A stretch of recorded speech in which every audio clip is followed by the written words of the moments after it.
We're We're engaged. engaged! Our 14th anniversary was last month, but we weren't able to celebrate because of a lot of things were pushing it back. So we went to the Bay Area to go to my sister-in-law and my brother's baby shower, and we decided we would resume the anniversary date that we were supposed to do last month this time. We were supposed to go to the Monterey Bay Aquarium, but it was so packed, like it was so packed. It was like Disneyland.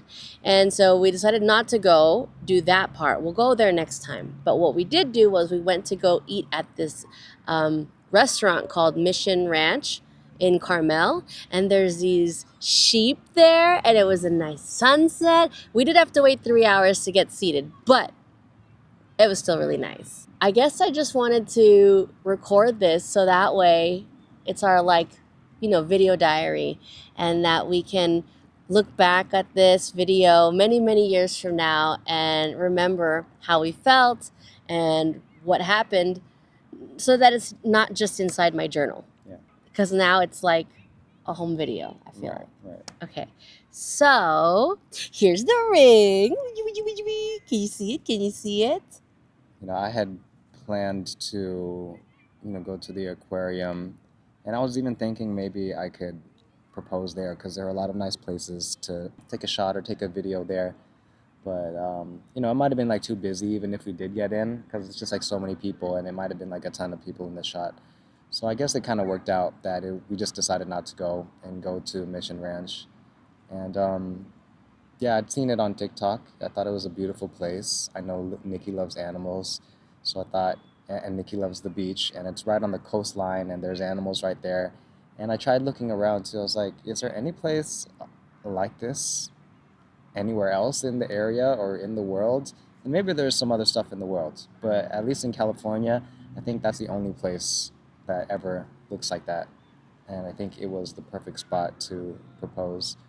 So I suggested going to that restaurant, and Nikki obviously loved it, and so we went there, and I had planned out what I was going to say prior to this, and what I really wanted to get across to you was this idea of, first off, the thing that I had said that it was never a question of if, but when. Like this was always something that we were going to do, but I also wanted to make it clear to you that, as much as people are telling us and advising us what to do or pressuring us to do a certain thing. Um, with us, I just felt like it's always important that we make the decision on our own, and all of our decisions are not affected by other people, and that the decisions come from us, and that's something that's really important to me. I didn't want you to think that anybody pressured me, or that, or whatever. Like there was some other reason. I just wanted to make that clear. And then other than that, I just wanted to just have that moment with you in that place because I knew you'd love it. I think I loved it. It was very nice. And in my thing that I wrote to you when I got down on my knee, just the feeling that came over me was just like, infinity. And I just didn't expect it to feel like that. I just expected proposing you to be like just another nice thing that we do, just all the more meaningful, all the more nice, right? Like nothing too different, just like, oh wow, this is really nice. But for me, it was definitely a shift. And it just felt like the moment I was there, like it just felt this like, I can only do it through sound and visual, but it just felt like, you know, and it just felt like infinity. And I'm sure it was helped by the fact that we were on the Pacific coast and we could see the horizon, and it was a beautiful sunset at the time. That was the other thing too. Like I really wanted to go during sunset, and luckily we got there at the perfect time. But yeah, it just felt like infinity, what infinity is supposed to feel like, and I just felt like I'm not. This is not the end of something. This is not the cap. The like, all right, finally, it's just the beginning of something else, something new, a new chapter. And I know I've said all of this, but I mean, I never like said it to you, but it's just like a new chapter, a new level that we didn't know we could experience. And I say that thing like uh, a new level in a game that we thought we had finished, because I just felt like, we've been together for so long. We've practically experienced like so much together. Like, what more else is there? But I felt in that moment, and I still feel now, that there's still so much more. It's just the beginning. I thought I would cry. I thought that when Elmer proposes to me in the future, I'm going to be ugly crying, and I'm like, I just want to make sure my makeup looks good. I don't want to look like a like a raccoon, you know what I'm saying? But when he proposed, it was like my heart was like doing gymnastics. It was like over the moon, and I had so much feeling in my body, but I couldn't cry. I was like in shock. Like the 2 days after he proposed, I think I was still in shock. And it wasn't until I was writing our announcement that we're engaged that I think it hit me, all of the emotions that was like behind this floodgate just poof, just opened up, and he was sitting at his desk and I was sitting at mine, and I just started sobbing.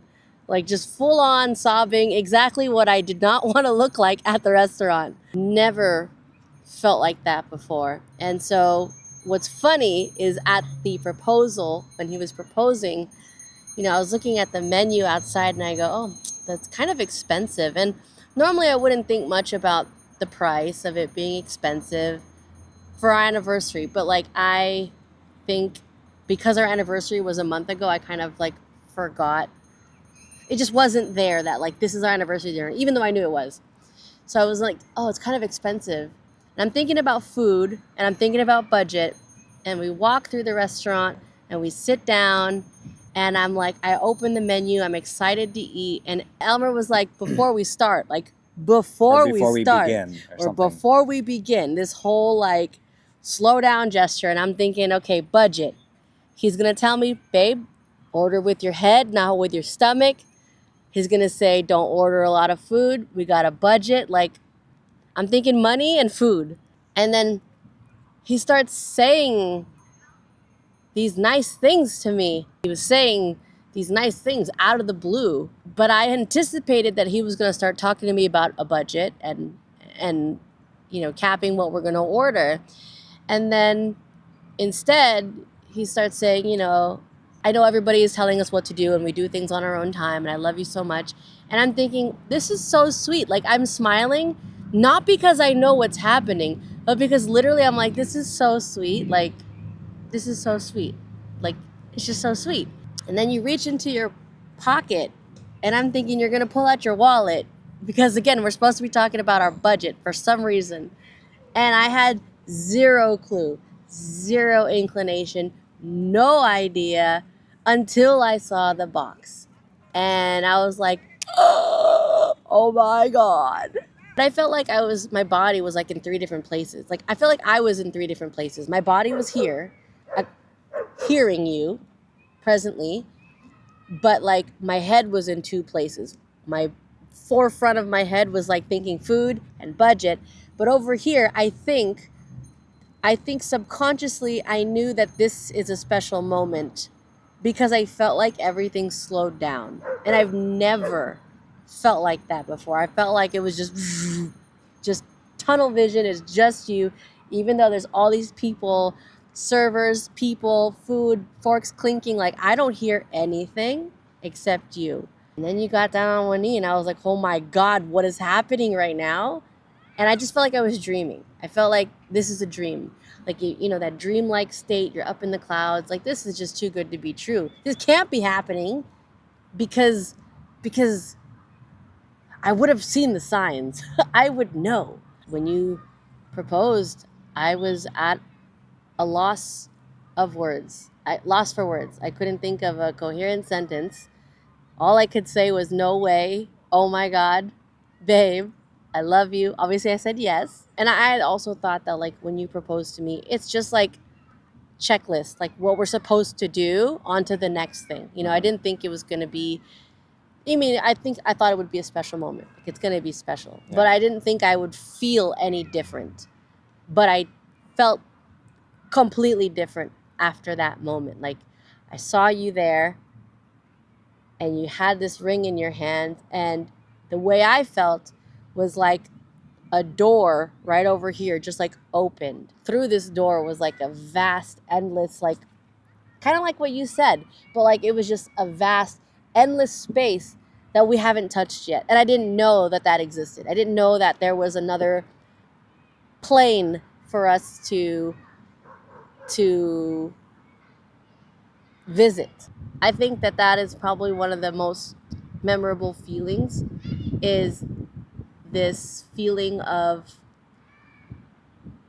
I think you had said it earlier, but just like infinite possibilities. Like there's so much more. And I thought like we were big kids already, like big kid adults. Like we're already adults. But now I feel like we're even more adults than we were 3 days ago. When you proposed, literally, if this was my like my I don't know, let's just say this is my world. When you proposed, I felt it go like that, like just I was like, what? Like the story behind the ring was, I started looking for rings. I don't know exactly when, but a little bit earlier this year, and I was looking on Etsy because I just felt like there's no way that I can go to like a local shop here in the area, because if I go anywhere, Nikki's gonna know where I'm going. She's typically with me all the time, so I just figured the only choice is for me to like get it online.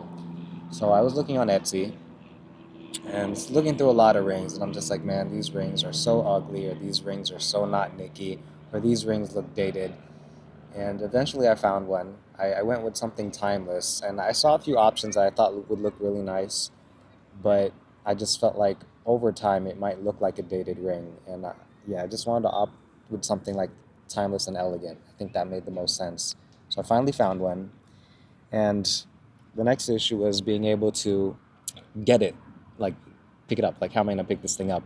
I can't send it to the apartment because Nikki has like the mail forwarding, so she can see any of the mail that comes before it reaches the apartment. And if there's any box, it's either going to be addressed to her, our roommate, or me. And I know that Nikki would be like, "Oh, there's a package coming in. Do you order something? Oh, what is it?" Like, she'd be just naturally curious. And if I sent it to her, I couldn't just like send it to her and then just take it. She'd be like, "Where'd that package go? Who sent me this package?" And I was thinking, all right, maybe I'll just send this to somebody here in LA that I know. So I asked a few friends, like one of my friends, Kevin. I was just like, "Hey, do you think you'd be able to do this?"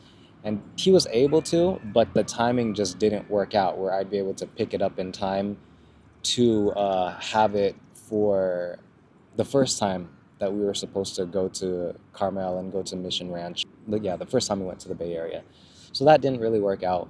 But then I thought maybe I can just ask Mimi, our roommate, and I'll just address it to her. And that'll be like perfect, because Mimi has all these boxes that she gets all the time. There's still boxes at the front door, like as we speak, because she does a thing that requires her to have a lot of like stuff sent to the house. So I was like, that's perfect. Let me just ask Mimi. So she said yes, and I addressed it to her. But the day that it came in, we were in the Bay Area, and this person knocks on the door on the ring, hits the button, and they're just like, "Hey, we have this package we need to sign for." And in my mind, I'm just like, fuck. I think this is the ring. I'm quite sure it's the ring because I'm watching the tracking on the Etsy person's profile. The package goes back to the warehouse or wherever it is they take it. I was just like, I need to go to the bathroom and take a piss. So, and I really did too. I was just like, all right, like I need to go to the bathroom. And I took that moment to text Mimi, and I was just like, hey, I think the package just came in, but it wasn't able to be delivered. It needed to be signed. Do you think you'd be able to pick it up? I don't know if they left a little note that says, the next steps or whatever. And that was a whole affair because I addressed it to her nickname, which is Mimi, but her real name is Oria. And I guess you can't pick up a package if it's addressed under your nickname. So she had to do some stuff. I don't know what she did, but she changed it to her name, and then she had to decide to go pick it up from wherever that package was. So thank you, Mimi, for doing all that work. You're amazing. Eventually, she got the package, and the thing that I arranged with Mimi was, if you're going to uh, text me something discreet first, like something innocuous. Is that the word? Is that the right word? Like something just like normal, mundane, something maybe that has to do with the apartment before. So like I know that uh, I can let you know that we can start talking about this, because if Mimi just texts me regular, Nikki might see it. We're driving in the car, the text message pops up on the CarPlay thing. It might be some situation like that or something. So Mimi does that. We have this whole little system. There are a few texts that she did, but I think the key one was, "Hey, I left the diatomaceous earth by the front door. Feel free to use it." And that was the signal to say, "Here's the package." And she took a picture of it. And I asked her, "Do you need anything else from me?" And she's like, "Nope," or something like that. But that's how we communicated, like discreet communication. And Sneaky, sneaky.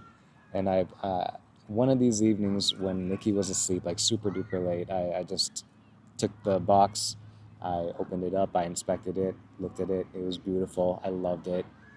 And yeah, that's how I got the ring. And then I left it in my drawer, which she never looks at.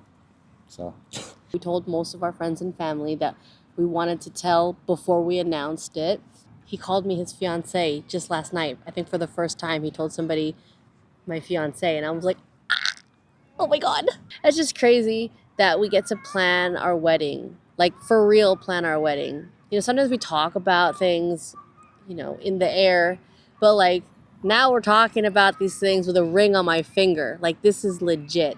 To future Nikki and Elmer, to our future kids and our future grandkids and our great great grandkids, everybody who's watching this in the future, just know that this was the most memorable day of my life. so far, So far, so far, so same far. with me. Same with me. When we get married, that'll be the most memorable day then. And then when we have kids, that'll probably be the next most memorable. How? That's most memorable. I can't wait to marry you. Can't wait to meet you. I love you. Love you. We love you too, mamas. Mwah. We'll keep you posted on our wedding plans. Bye.